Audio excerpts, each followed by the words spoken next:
প্রতিশোধ নিতে আমি ফিরে এসেছি, আর প্রতিশোধ নিয়েই আমি ফিরে যাব। মা, তুমি কি এখনো ব্যথা পাচ্ছ?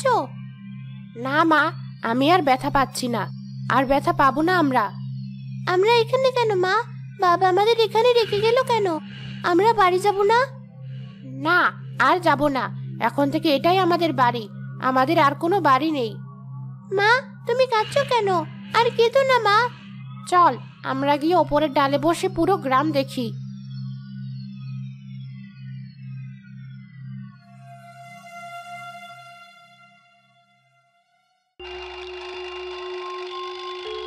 ধুর, আজ বাড়ি ফিরতে বড্ড দেরি হয়ে গেল। এমনিতে যে দিনকাল পড়েছে, চুরি ডাকাতি চিন্তাই।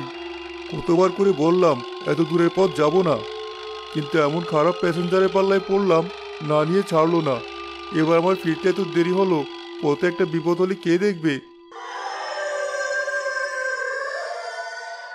এ কি, কান্না করছে কে? এত রাতে এই রাস্তায় মহিলা মানুষ কাঁদছে কেন? এমন করুণভাবে কাঁদছে, মনে হচ্ছে খুব কষ্ট তার মনে। কিন্তু এত রাতে এখানে তো কারো থাকার কথা নয়।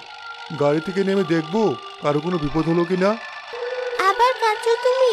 কেঁদো না মা, তুমি কাঁদলে আমারও যে খুব কান্না পায়। তো এখানে বস, আমি একটু নিচে থেকে ঘুরে আসছি।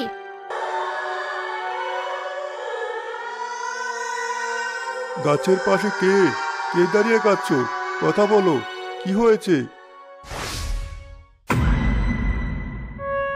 ওরে বাবারে, কি ভয়ঙ্কর দেখতে! তাড়াতাড়ি পালাই।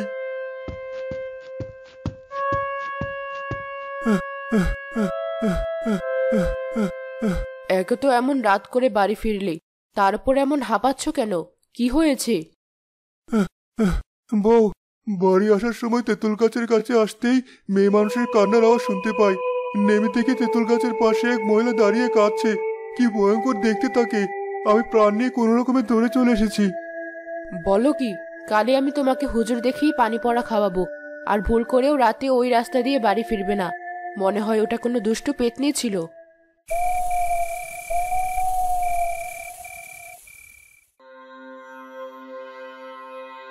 মা, এই গাছে থাকতে আমার আর ভালো লাগছে না। চলো আজ রাতে আমরা একটু পুরো গ্রাম ঘুরে আসি।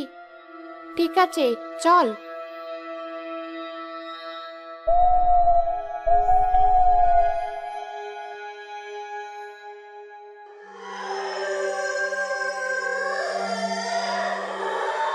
মা, তুমি আজও কাঁদছো? বলেছি না তুমি কাঁদলে আমারও কান্না পায়। বেশ, তুইও কান্না কর আমার সাথে।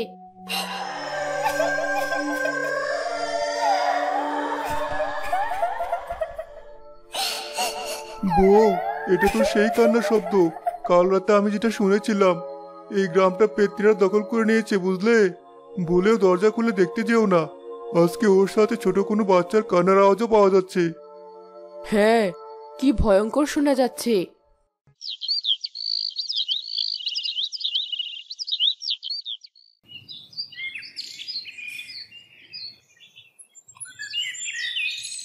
ওই বাড়ি থেকে আর কোনো কথা শোনা যায় না কেন? গিয়ে একটু খোঁজ নেই। ওদের বউ আর ছোট মেয়েটা কোথায়? তোমাদের বাড়ির বউ আর বাচ্চা মেয়েটা কোথায়? তাদের যে আর দেখতে পাই না। সে খবর দিয়ে তোমার কাজ নেই, চলে যাও। কাজ নেই শুধু বাড়ি বাড়ি ঘুরে বেড়ানো।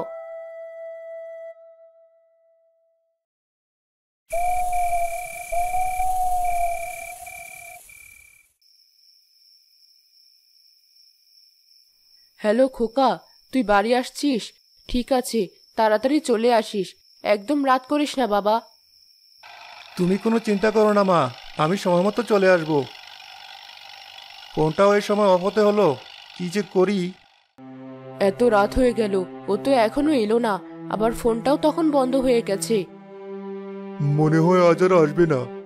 আর কথা বলতে বলতে বন্ধ হয়েছে, তাহলে হয়তো চার্জ শেষ হয়েছে। আর আজই আসবে কিনা তাও তো আমাকে বলেনি। তুমি চিন্তা না করে ঘুমিয়ে পড়ো। ধুর, রাস্তায় গাড়িটা নষ্ট হয়ে নামতে নামতে রাত হয়ে গেল। কোনো গাড়িও আর দেখছি না। হেঁটে এবার বাড়িতে যেতে হবে।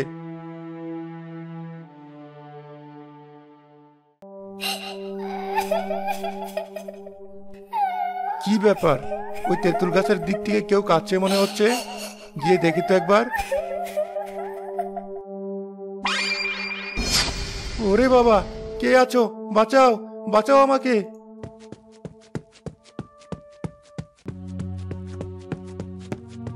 মনে হচ্ছে সোহাগের গলা। ও চিৎকার করছে, তাড়াতাড়ি চলো। কি হয়েছে? কি হয়েছে বল।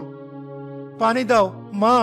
ওই তেঁতুল গাছের ওখান থেকে এক ভয়ঙ্কর মহিলা কাঁদতে কাঁদতে আমাকে তাড়া করেছিল। আমি কোনো রকম দৌড়ে বাড়ি এসেছি। এজন্যই বারবার তোকে বলেছিলাম তাড়াতাড়ি বাড়ি ফিরতে। রাস্তায় গাড়িটা নষ্ট হয়েছিল, তাই দেরি হয়েছে। কিন্তু এভাবে আর চলবে না, কালই একটা ব্যবস্থা করতে হবে গ্রামের সবাইকে নিয়ে।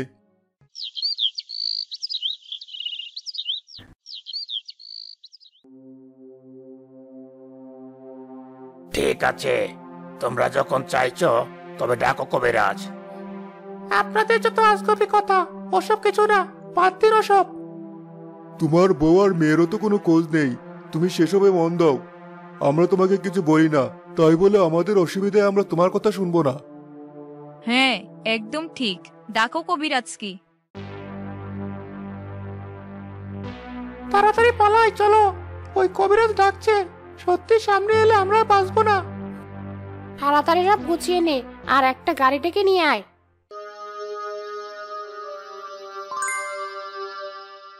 কেন ডেকেছিস আমাকে? নিজের জানের কি ভয় নেই? বেশি কথা না বলে বল, কেন সবাইকে ভয় দেখাচ্ছিস? সারা গ্রামে আতঙ্ক ছড়িয়ে দিয়েছিস কেন? প্রতিশোধ নেব আমি। কিসের প্রতিশোধ? কে তুই? শুনতে চাস কে আমি? তবে শোন আমার ঘটনা।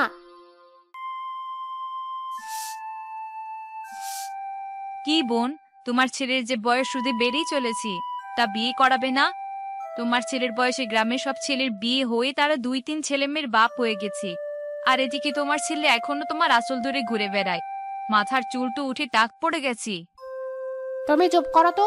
কখন থেকে বিয়ে বিয়ে করে আমার মাথাটা খেয়ে দিচ্ছ। আমি চুপ করে শুনছি বলে তুমি বলেই যাচ্ছ, তাই না? কত হয়েছে আমার ছেলের বয়স? আমি কি বুঝি না আমাদের সংসারের সুখ তোমাদের সহ্য হয় না? তাই সবাই মিলে আমার আর আমার ছেলের পেছনে লেগেছ তোমরা।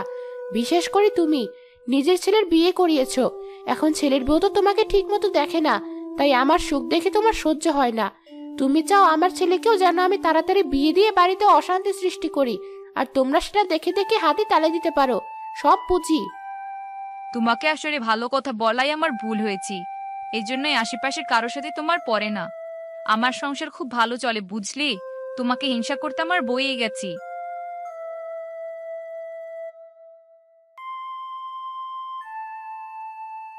ঠিক হয়েছে, আচ্ছা করে কথা শুনিয়ে দিয়েছি। প্রতিদিন এসে এসে আমার ছেলের বিয়ে নিয়ে কথা বলা, তাই না? ছেলে আমার আর মাথা ব্যথা ওদের। কি মা, তোমার আবার কি হলো? একা একা বসে কি এত কথা বলছো তুমি? কি আর বলবো, এই পাড়ার সব লোক তোর বিয়ের পেছনে পড়েছে। তোর বিয়ে নিয়ে ওদের যত মাথা ব্যথা। ওরা যা ইচ্ছে বলো, ওসব নিয়ে আমি যেমন মাথা ঘামাই না, তুমিও ঘামাবে না। এবার আমাকে খেতে দাও, লোকের কথা নিয়ে পড়ে থাকো না।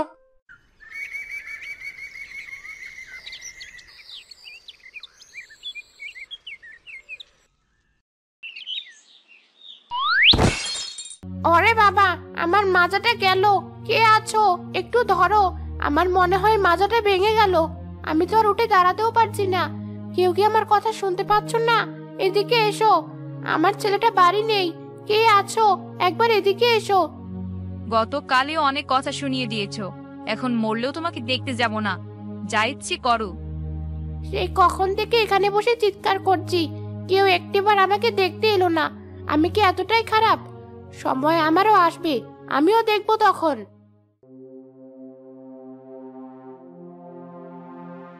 মা, কি হয়েছে তোমার?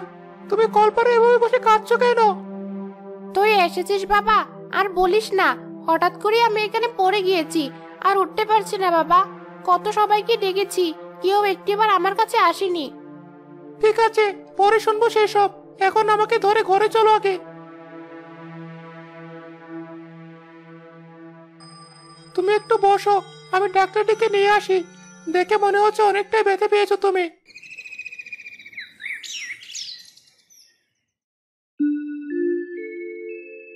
এই ওষুধগুলো সব সময় মতো খেতে হবে, আর 2 মাস বিছানা থেকে একদম ওঠা যাবে না। পুরো বেড রেস্ট থাকতে হবে। তা না হলে হাড় নড়ে যাবে, আর ঠিক হবে না, অনেক বেশি ব্যথা করবে। আমি এতদিন বিছানায় থাকলে সংসার চলবে কি করে? রান্না করবে কে?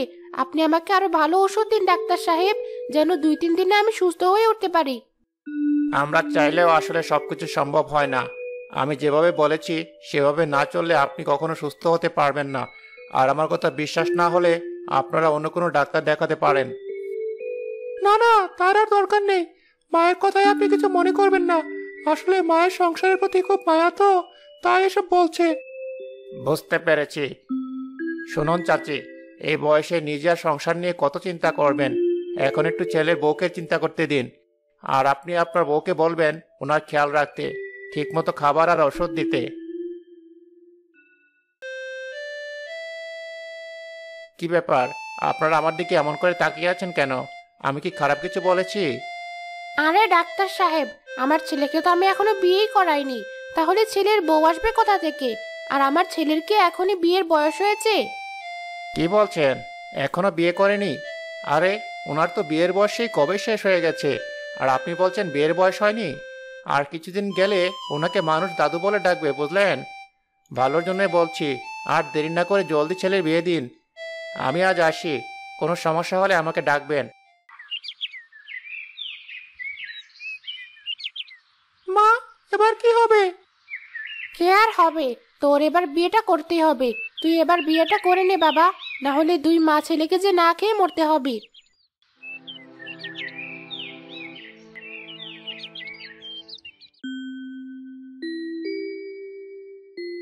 মা, এই দেখো, তোমার বৌমাকে নিয়ে এসেছি। হয়েছে হয়েছে, আর সালাম করতে হবে না। আমার ছেলেটা একটু মা ভক্ত, তার মাথাটা খেয়েও না শুধু, তাই হবে। নুরুল, যা, ওকে রান্নাঘরে সব দেখিয়ে দে, আর বলে দিস সংসারের কোনো জিনিস যেন আবার বাপের বাড়ি পার না করে। বাপের বাড়ি পাবে কোথায় ও? মামার বাড়িতে থাকতো। জন্মের সময় নিজের মাকে খেয়েছে, পরে ওর বাপ আরেকটা বিয়ে করেছে, ও পড়েছিল ওর মামা বাড়ি। এমন অপয়া তুলে নিয়ে এসেছিস বাবা? কি কি যে অঘটন ঘটাবে এই সংসারে কে জানে। দাঁড়িয়ে দাঁড়িয়ে কথা না গেলে এবার গিয়ে কাজে লেগে পড়ো। ঘর দুয়ার সব নোংরা হয়ে আছে, দেখতে পাচ্ছ না? আমার সাথে এসো। এই দেখো, এটা আমাদের রান্নাঘর। রান্নার সব জিনিস এখানেই থাকে। নিজে কাজ করবে, আর সব আছে বলে ঢেলে দিয়ে শেষ করো না যেন। খাবার রান্না করবে সাবধানে, তরকারিতে কোনো কিছু যেন কম বেশি না হয়। ঠিক আছে, আমি আমার সাধ্যমতো চেষ্টা করব। ঠিক আছে, আমি কাজে গেলাম। মা যখন যেটা বলবে সেটাই করবে। বাড়ি ফিরে আমার যেন কোনো কথা না শুনতে হয়। আর আমার মায়ের সবসময় খেয়াল রাখবে। একটু এদিক ওদিক হলে কিন্তু তোমার শরীরে ছাল থাকবে না। মা যাওয়ার আগে যেন তার জিনিস কাছে পৌঁছে যায়। মামা মামি কার সাথে বিয়ে দিল আমাকে? মানুষ নতুন বউ হয়ে শ্বশুর বাড়িতে এসে কত আনন্দ করে, তাকে সবাই কত ভালোবাসে। আর আমার ঘরে ঢুকতে না ঢুকতেই রান্নাঘরে ঢুকতে হলো, সেই সাথে শাশুড়ি আর স্বামীর কটু কথা। এই কেমন কপাল দিয়ে পৃথিবীতে পাঠিয়েছে রে সৃষ্টিকর্তা। বউয়ের নাম করে এরা আমাকে কাজের লোক বানিয়ে এনেছে। কই বৌমা, সেই যে রান্নাঘরে ঢুকেছো, আর এদিকে আসার নাম নেই। তোমাকে বললাম ঘর দুয়ার নোংরা হয়ে আছে, আগে এগুলো পরিষ্কার করো, তারপর অন্য কাজ করবে। তাড়াতাড়ি এদিকে এসো। আসছি মা, আমি এখনই সব পরিষ্কার করছি। কি ব্যাপার, এই শয়তান বুড়িটা কার সাথে এমন চিৎকার করছে? আবার বৌমা বলে ডাকলো। ও বৌমা পেলো কোথায়? ওর ছেলে তো বিয়েই করেনি। কি হলো বিষয়টা? একবার গিয়ে দেখে আসি। ও মা, বাড়িতে এটা আবার কে? এর আগে তো কোনোদিন দেখিনি। কাজের লোক রেখেছে নাকি? কিন্তু ওরা তো কিপটে, টাকা দিয়ে কাজের লোক রাখার কথা না। মেয়ে, কে তুমি? চিনতে পারলাম না তো। এই পাশের বাসাটা আমার। তুমি কে?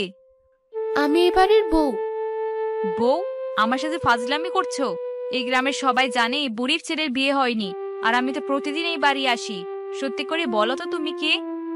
সত্যি বলছি, আমি এই বাড়ির বউ। আজই বিয়ে হয়েছে আমাদের, একটু আগেই আমি এসেছি। কি বলছো? তাহলে তো তুমি নতুন বউ, আর তোমাকে দিয়ে এসব করাচ্ছে?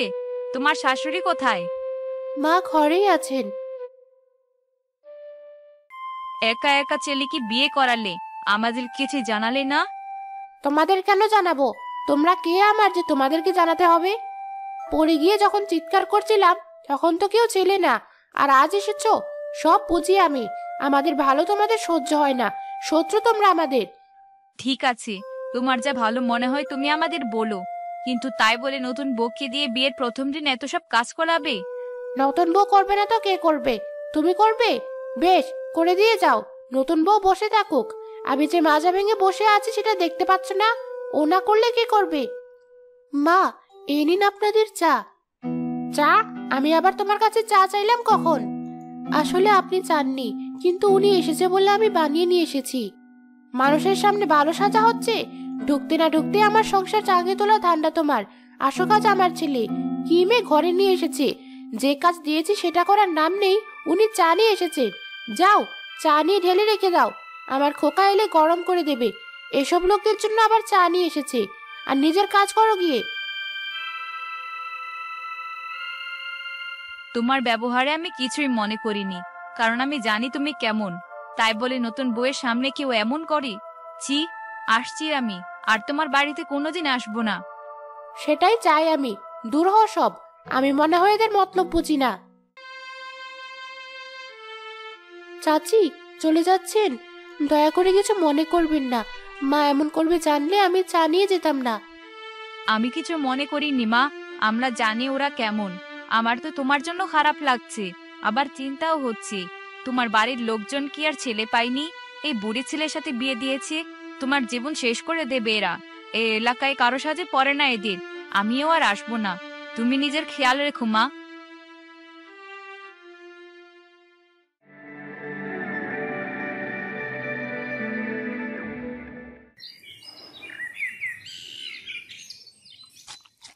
থু থু, এটা কোনো তরকারি হয়েছে? নুন দিয়ে পুড়িয়ে রেখেছে। সংসারে তো মন নেই, মন গিয়ে থাকে পাড়ায়, তা রান্না ভালো হবে কি করে? বসে বসে রান্না আর খাওয়া কাজ, তাতেও মন লাগে না ওর। আমি তো ঠিক মতোই দিলাম, কি করে যে একটু বেশি হয়ে গেল বুঝতে পারছি না। বুঝতে পারছিস না তাই না? সারাদিন খেটে এসে তোর এই নুনে পোড়া তরকারি খাবো?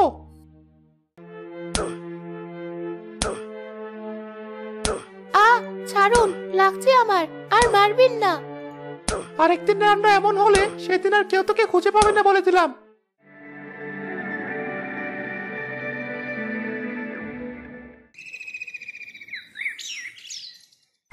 দেখেছ কাণ্ড, রান্না করতে করতে রান্নাঘরে ঘুমিয়ে গেছে। এই বৌমা, ওঠো, সারা রাত কি চুরি করো যে রান্নাঘরে ঘুমিয়েছো? এত করে ডাকছি কানে যাচ্ছে না, পানি ঢেলে দিই, তাহলে ঠিক উঠে পড়বে। এ তো দেখছি তা উঠছে না। খোকা, এদিকে আয় একবার, দেখ তোর কি হয়েছে। এত কিছু করেও তো জ্ঞান ফিরছে না, ডাক্তার ডেকে নিয়ে আসি। আপনার বৌমা মা হতে চলেছে, আর এই অবস্থায় অতিরিক্ত কাজের চাপ, মানসিক চাপ আর দুর্বলতার জন্য এমন হয়েছে। এখন থেকে ওনাকে আর এত চাপ দেওয়া যাবে না, পুষ্টিকর খাবার খাওয়াতে হবে। চাচি, আপনি তো এখন সুস্থ, ছেলের বউয়ের কাজে সাহায্য করবেন। আপনি তো জানেন এই সময় মেয়েদের কেমন লাগে। হ্যাঁ জানি, সবের নাটক, যেন আমাদের আর বাচ্চা হয়নি। আপনি এখন যান। জীবনে অনেক মানুষ দেখেছি, কিন্তু এদের মতো এত খারাপ মানুষ আমি কোথাও দেখিনি। শোনো বৌমা, আমার কিন্তু নাতি চাই, বুঝলে? হ্যাঁ, নিজে তো একটা অপয়া, আবার যেন কোনো অপয়ার জন্ম না দেওয়া হয়। আমার কিন্তু প্রথম সন্তান ছেলেই চাই। আল্লাহ যা চাইবেন তাই হবে।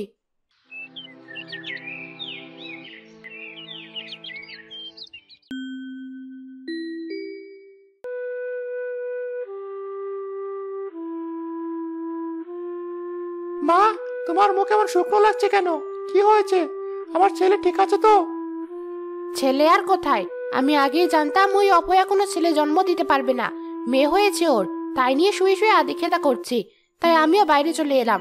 তুই দেখলে নিয়ে আসি। না না, ওই মেয়ের মুখ আমি দেখতে চাই না। জীবনটা আমার শেষ করে দিল। একটা ছেলের মুখ আমাকে দেখাতে পারলো না। আমি জানি আমার এই মেয়েকে কেউ পছন্দ করবে না, কিন্তু তুই আমার সব। তোকে আমি অনেক বড় করব, আমি একাই তোকে অনেক ভালোবাসবো।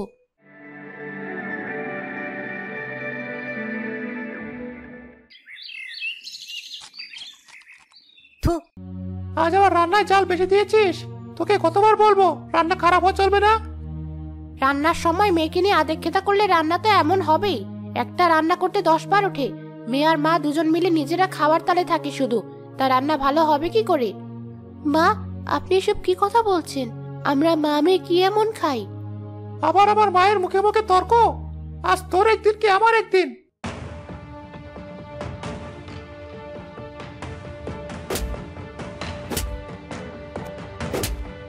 মারবেন না, আর মারবেন না, আমার মেয়েটা কাঁদছে, ও ভয় পাচ্ছে, আর মারবেন না।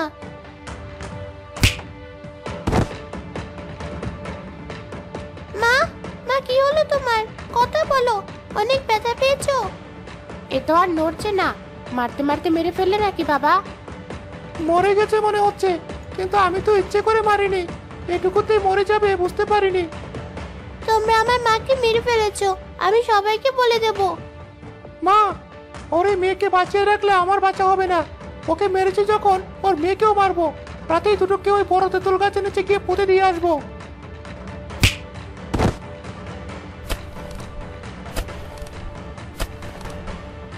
তাড়াতাড়ি কর বাবা, গ্রামের কেউ দেখে ফেলার আগে কাজটা শেষ কর। করছি তো, দেখতে পাচ্ছ না? আর কেউ দেখলেই বা কি, কারো সাহস নেই আমাকে কিছু বলার। চলো, মা মেয়ের ইতি টেনে দিয়েছি।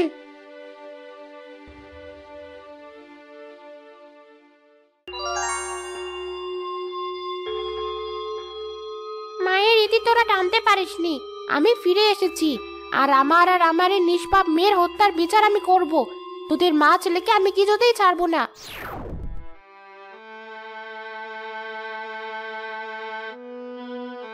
এভাবে ওরা আমাকে পেতনি করে দিয়েছে, ওরা এখন পালানোর চেষ্টা করছে।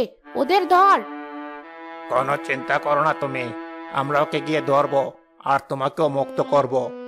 বাবলু, তুমি গ্রামের সবাইকে নিয়ে ওদের লাশ উঠানোর ব্যবস্থা করো। আমরা সবাই মিলে জানাজা পরে ওদের কবরস্থ করব। আগে আমি আর সোহাগ যাচ্ছি পুলিশ নিয়ে ওদের ধরতে। মা, তাড়াতাড়ি করো, আর কোনো জিনিস নিতে হবে না। আর লাভ নেই, আমরা চলে এসেছি। এবার থানায় চল, তারপর দেখ তোদের মা ছেলেকে কি করি।